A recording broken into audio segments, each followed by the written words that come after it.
Hello,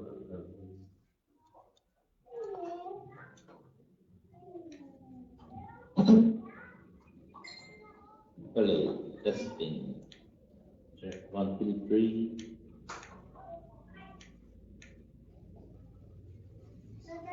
Nag-live na tayo.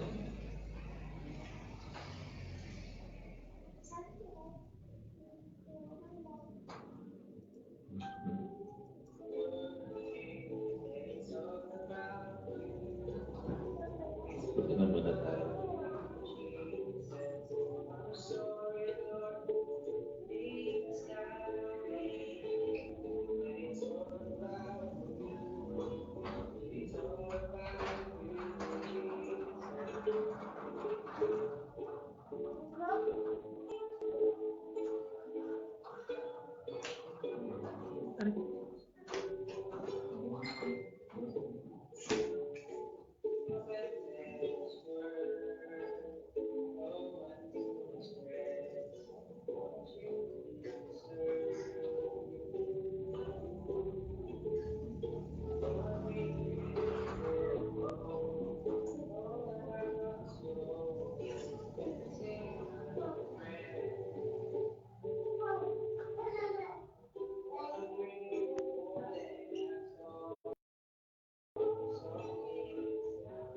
First Thessalonians 11 chapter.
Sige. Pasimula na tayo. Mag-awit na muna tayo. Awit tapos opening prayer. Share catch. Page 61 po.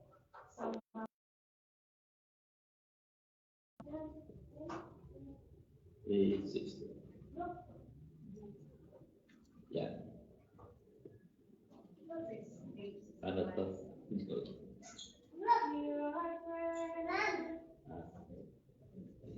Hear our prayer. We are your children, and we've gathered here today. Gathered here to pray. Hear our cry, Lord, in your mercy, and we need your grace today. Hear us as we pray. Our Father, who art in heaven, hallowed be thy name. Our Father, hear us from heaven, forgive our sins, we pray. Hear our song as it rises to heaven. May your glory fill the earth as the waters cover our hearts and remove anything that is standing in the way of coming to you today. Our Father, who art in heaven, hallowed be thy name. Our Father, hear us from heaven, forgive our sins, we pray. Knowing we're surrounded by many who have crossed the river before. This is the song we'll be singing forever. Holy is the Lord. Holy is the Lord. Holy is the Lord. Holy is the Lord. Our Father, who art in heaven, hallowed be thy name. Our Father, hear us from heaven, forgive our sins, we pray. Forgive our sins, we pray.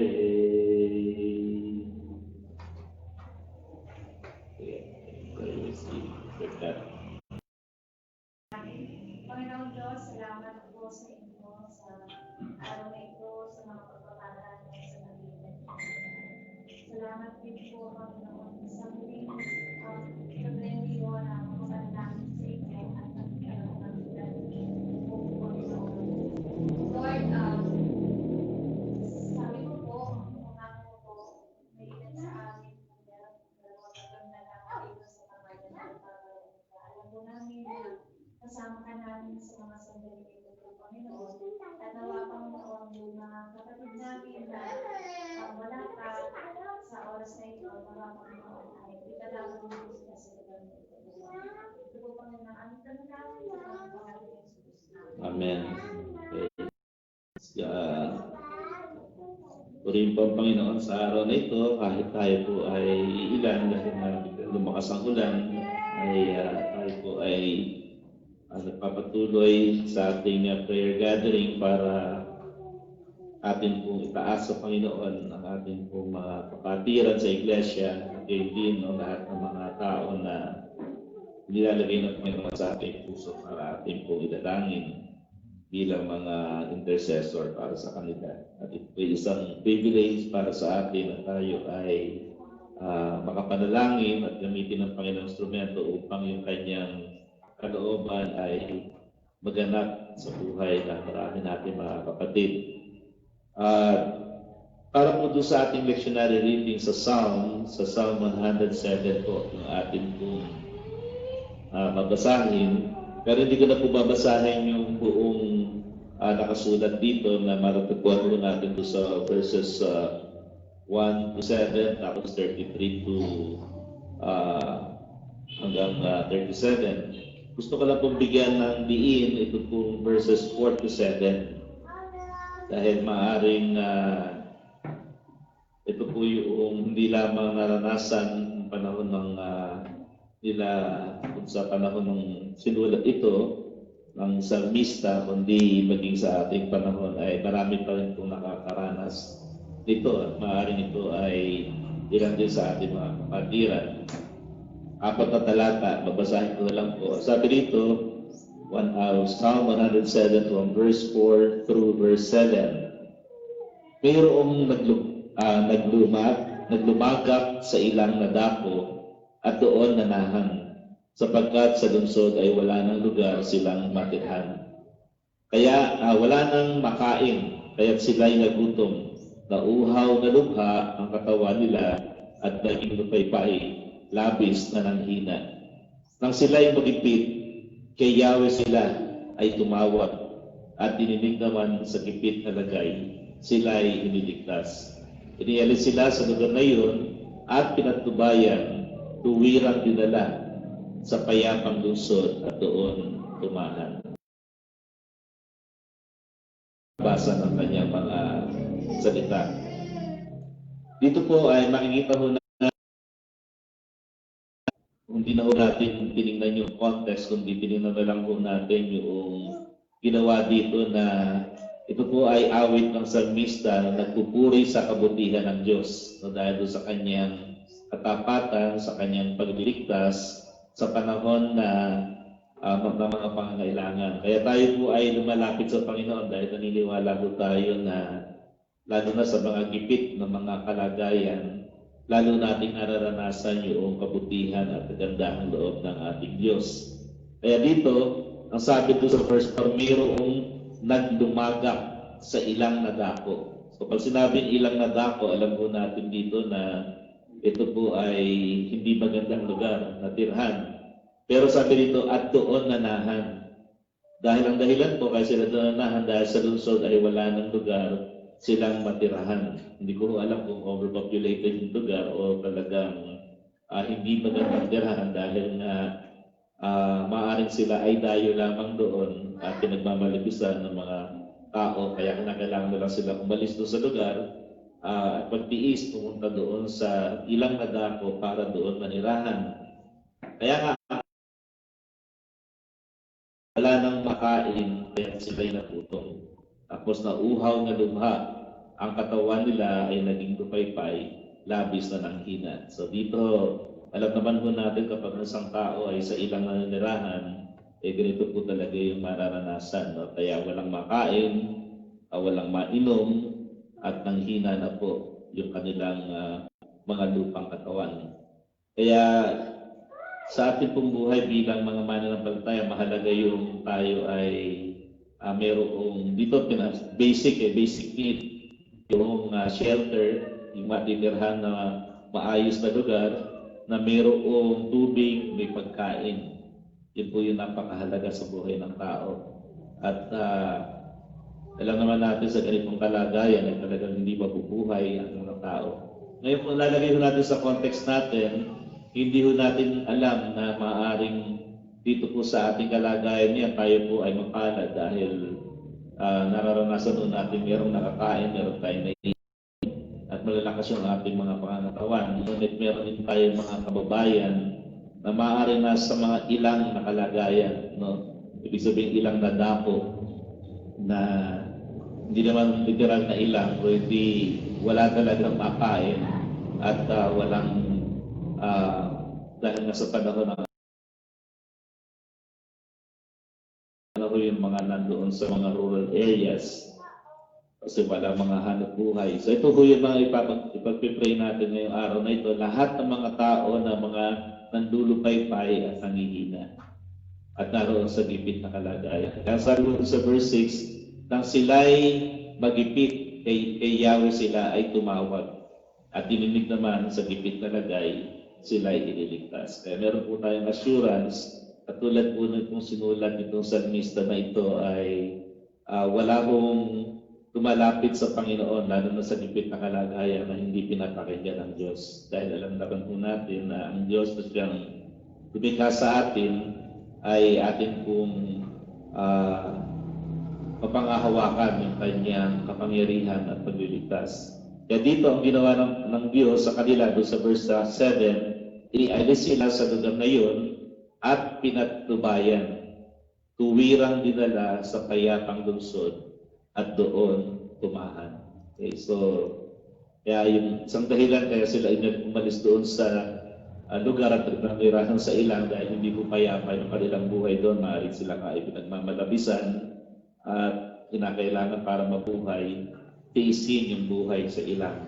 Pero dahil sila ay lumapit sa Panginoon sa gipit na kalagayan, ilugo ng Panginoon yung kanilang mga pangangailangan at dinala pa sila sa isang lugar na kung saan nandoon yung payapa na lungsod at doon sila ganahan. Kaya ito po yung napakagandang mga talata na pwede nating panghawakan. Doon sa verse 8, no, pag magbigay ko kasama sa regional reading, nandito po yung mga ilang bagay na gusto ko rin bigyan ng pansin. Sabi dito, nung nandun sila sa lugar na yun, kaya dapat naman kay Yahweh ay magpasalamat dahil sa pag-ibig at kahanga-hanga niya pagliligtas.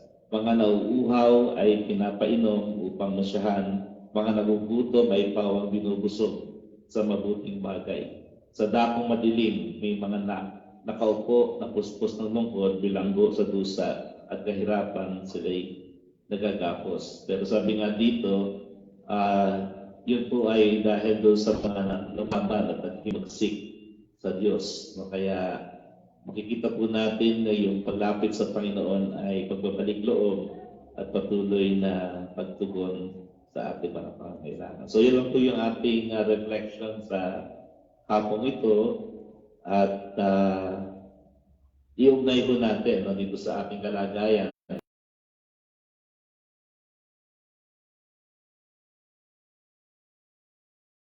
Nasa payapang lugar, maganda yung ating kalagayan, kumakain tayo, umiinom, nabubuhay ng malakas, pero hindi po lahat gano'n ang kalagayan. Kaya siguro ang nilalagay ng Panginoon sa puso natin ngayon, tayo po ay mamagitan doon sa mga merong ganitong kalagayan. Hindi natin alam kung sino sila. Meron kaming ilang, itong week na to, meron kaming karanasan na tumawag sa amin dahil na kahit man lang daw pang pagkain para doon sa mga anak dahil talagang walang trabaho yung mga magulang. Kaya kailangan magpadala, no? Kahit ilang halaga lang para maitawid yung gutom. Kaya ibig sabihin talaga totoo. No? Ito'y malapit sa amin pero sabi nga naglakas loob na mag-text para lang sabihin yung kanilang tipid na kalagayan. Kaya hindi ko po alam kung sino-sino tayo sa ating mga anak, mga mahal sa buhay ang merong ganito. Pero naniniwala po ako kapag tayo ay lumapit. Kaya hinihikayat din natin yung mga nakikinig sa atin ngayon, lalo na kung meron silang ganitong kalagayan, ay panghawakan po natin itong talata na atin kung pinagbubulay-bulayan ngayon. Nasa gipit na kalagayan, lalo natin nararanasan yung kahangahangang pagkilos ng Diyos sa ating pong mga buhay. Kaya tayo po ngayon ay dadako sa panalangin upang itaas natin yung mga taong ito. And then after that, ay dadako tayo doon sa ating mga prayer concern naman para doon sa mga kapatid natin sa iglesia at yung may mga karamdaman ay patuloy po natin itaas sa Panginoon. Sige po, so sa pagkakataon pong ito, meron po ba kayong mga prayer concern na palagay natin ay mga lugar, mga kapatiran sa ating iglesia, no? Siguro ito pong bagyong ito, mukhang tayo yung talaga tinamaan ng signal number 2 lang ba tayo doon? 2 lang, no? Mataas kasi tayo pero signal number 3 po kasi sa Batangas. Batangas. Kaya malapit. Kaya siguro yun po yung ating sama sa panalangin. Kung mga ilang araw lang na gano'n nagagawa ng yan, ibig sabihin kaya pa. Pero kapag tuloy-tuloy yung ganyan kalagayan, yung tingin ko talagang nagiging mahirap yung kalagayan. Pero ang mga nasirang mga pananim, ito po yung isa sa mga, lalo na sa Batangas, dito lang ata, ilang mga kapatid natin nagtatanim na sila ng mga tanim. Kayo ba kung sila tanim niya? Buo naman. Tinali ko po dun sa pero pabagsak na po siya. Tinali ko lang yung body dun sa yung mga garden sa garden natin medyo okay pa siya, pero yung mga talaga nagtatanim para ikalakal, talaga tingin ko. Hindi mo pinagalagaan nila yun. ng kanila. So ipapanalangin natin yung mga pamilya na talagang nasalanta.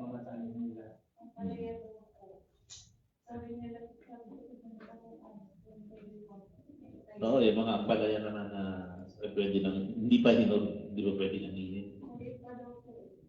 Pero ang dami daw po na sana. Sige, kaya talagang kailangan natin yung proteksyon ng Panginoon, no? Kahit sa mga panahon,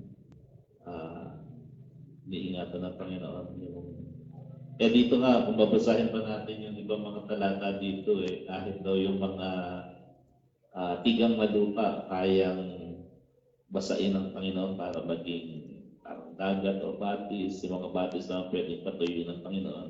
Pinapahayag lang yung kapangyarihan ng Diyos, no, kapag siya ang pumila sa atin ng buhay. Kaya, sige po, tayo po ay dadako ngayon sa ating panalangin.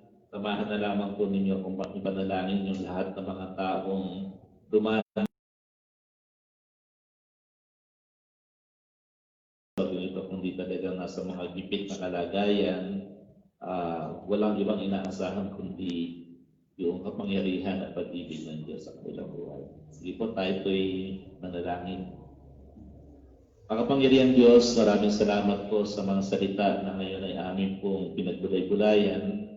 Tunay nga na sa amin pong buhay, meron pong mga karanasan kami na mga inyong nilalang na katulad ng aming binasa ay dumadaan po kami sa mga gipit na kalagayan, lalo na kung kami ay parang nasa ilang, nasa mga tuyong lugar na walang makain, walang mainom. Ngunit ito po ay hindi lamang sa panahon na ito ng Panginoon na amin pong tinalakay ngayong hapon, kundi yung mga tao na talagang nawala ng mga hanap buhay, mga ibang aasahan, kundi yung inyong pagpapala at biyaya. Kaya nga sa oras pong ito, Panginoon, sino man ang dumadalangin sa amin pong mga kababayan, sa amin pong mga kapatid na nasa mga gipit na kalagayan, itinataas po namin sila. Sila ng mga nandulutaypay, nangihina sa kanilang mga karanasan sa buhay, lalo na sa kanilang mga lupang katawan.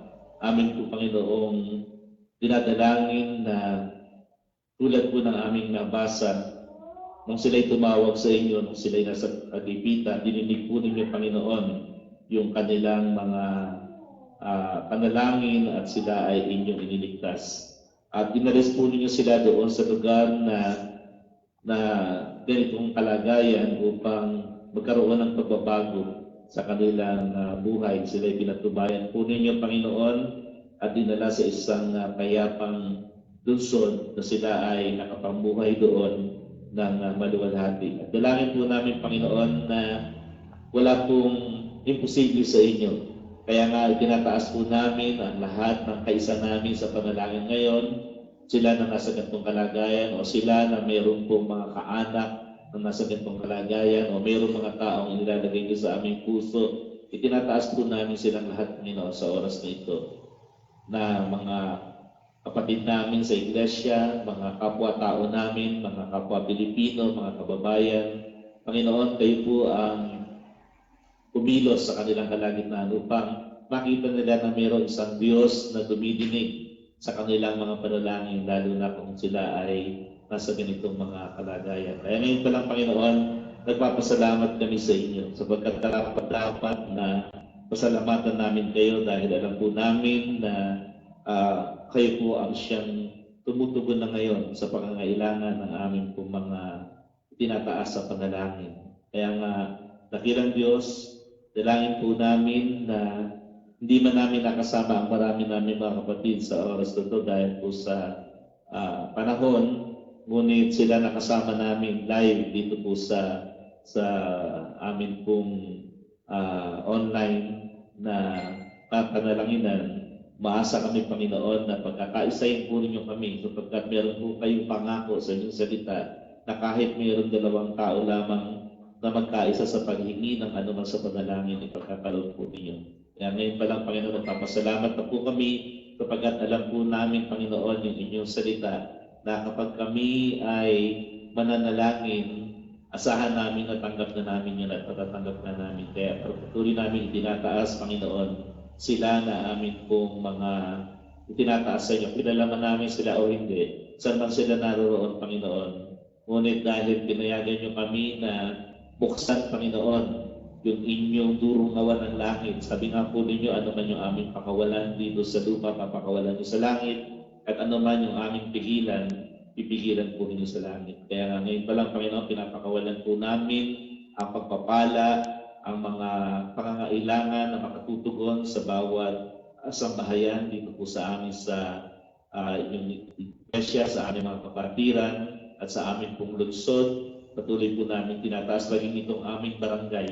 Lalo tigit yung mga nasalanta, yung mga nawalan ng mga tirahan at nagkaroon ng nasiraan ng mga bahay dahil po sa bagyong ito, amin pong itinataas at amin dinadalangin ang inyong pagtulong at pagkilos sa kanilang mga pangangailangan. Salamat, Panginoon, sa inyong pagtugon.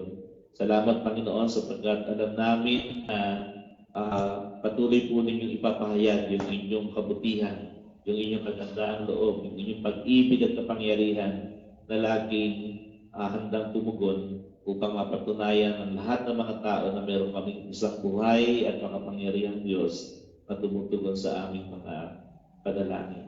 Panginoon, sa oras mong ito, patuloy po namin itinataas ang lahat ng nangangailangan ng kagalingan sa kanilang mga katawang lupa, lahat ng mayroong karamdaman, Panginoon. Patuloy namin itinataas sila na meron pong karamdaman tungkol sa puso, na meron pong relasyon tungkol doon sa mga ugat, no? Kung meron pong mga na-stroke, meron pong mga kapatid namin na alam po ninyo kung sino sila, kaya nga patuloy namin dinadalangin na hipuin po niyo sila at pagalingin.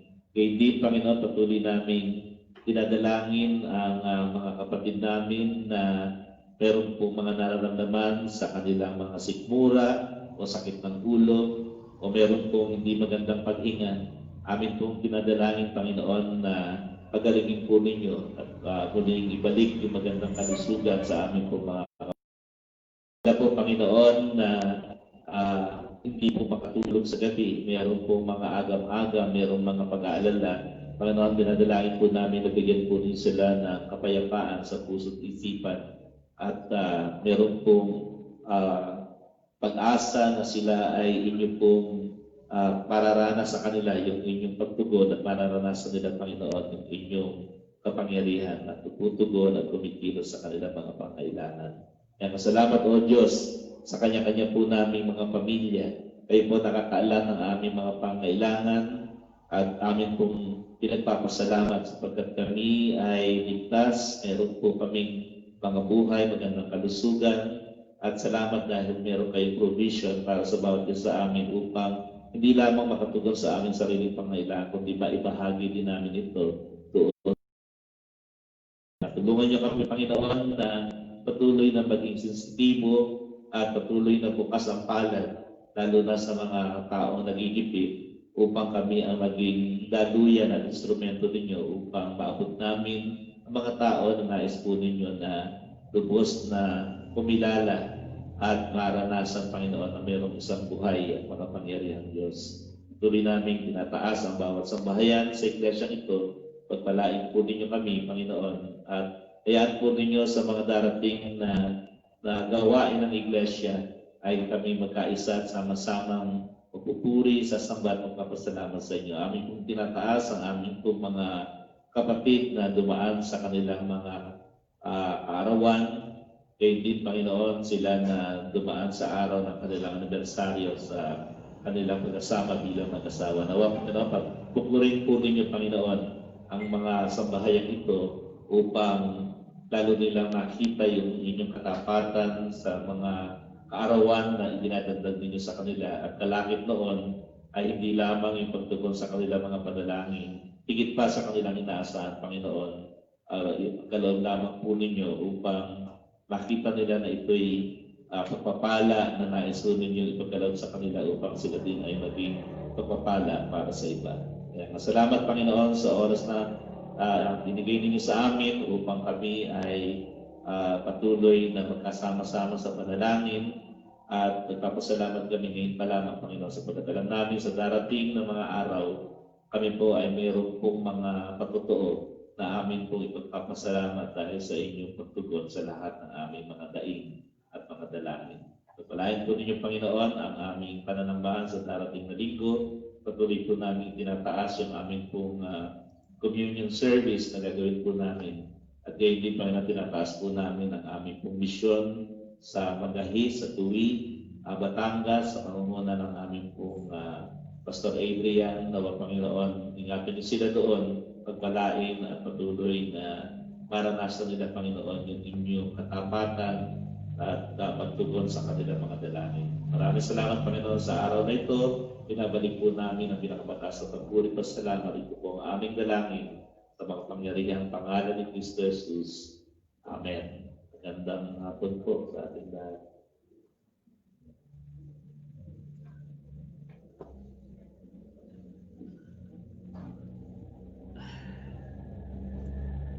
Minutes.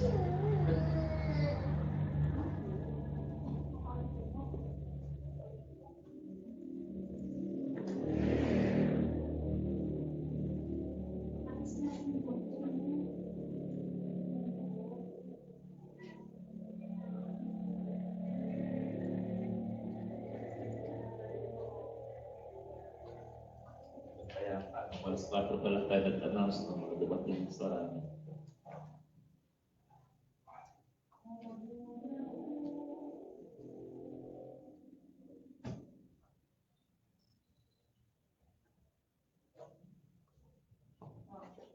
Buti walang nasira sa ano natin, no?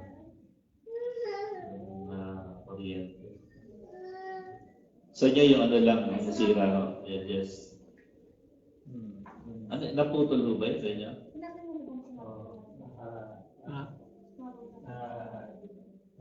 Hindi, sa wala yung dahon nila.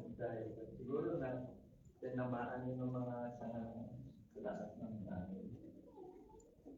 Kung maliliit na sanga na kaya. Sa akin, bubagsak ang laki ng sanga. Ano kaya nangyari dito sa bahay? Ako yan, wala na nagasikaso.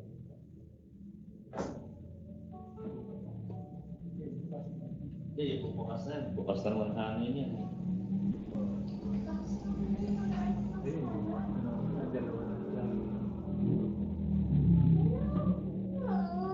Parang gubat na siguro si Dad yan. Nakatakot yan, kung marami na akas.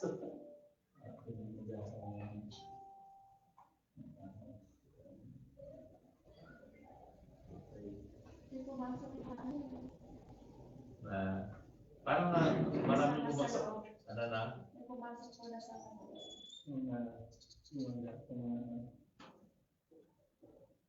taas ano? nakalood sa loob. Ano yun, may screen na bukas, no? Buong natin po lang. Yung sa rehas na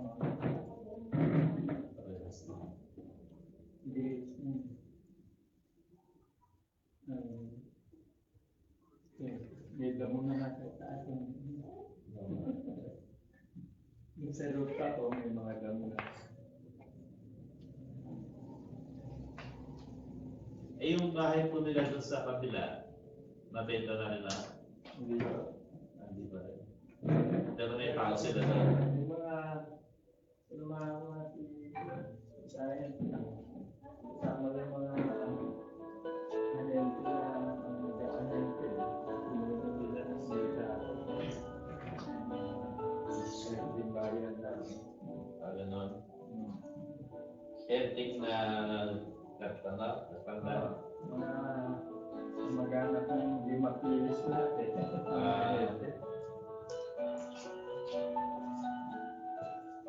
Ano pala sa tapat nila, tatay nila?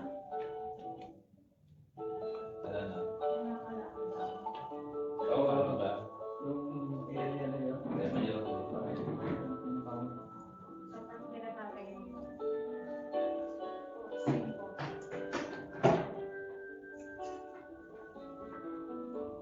Hindi kaya matusin ang tatalangin, hindi mga ano siya. Tatay nila.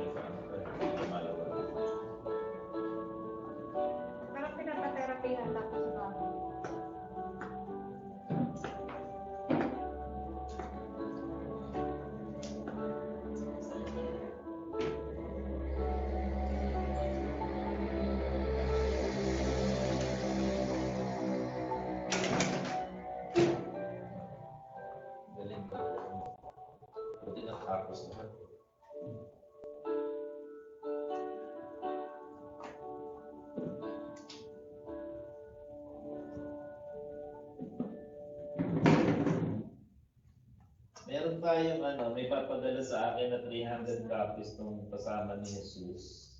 Ilan kaya dito sa atin? I-divide dito sa district. 40 pesos ang isa. November, December. 300 copies po. Ay, bi-monthly. By monthly po, dalawang buwan. Kukuha po kayo kay Jess. 40 pesos lang naman eh. Kumuha kaya tayo ng